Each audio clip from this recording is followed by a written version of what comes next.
ลอนดากอยากเล่าอัปเดตเรื่องราวข่าวสารกีฬาใหม่ๆโดยที่คุณไม่ต้องอ่าน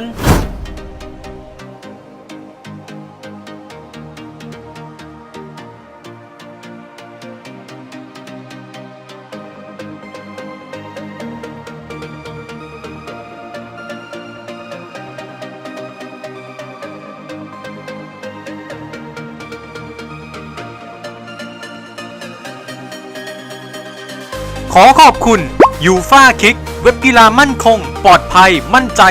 1,000,000%แอดไปได้เลยที่ยูฟ่าคิก1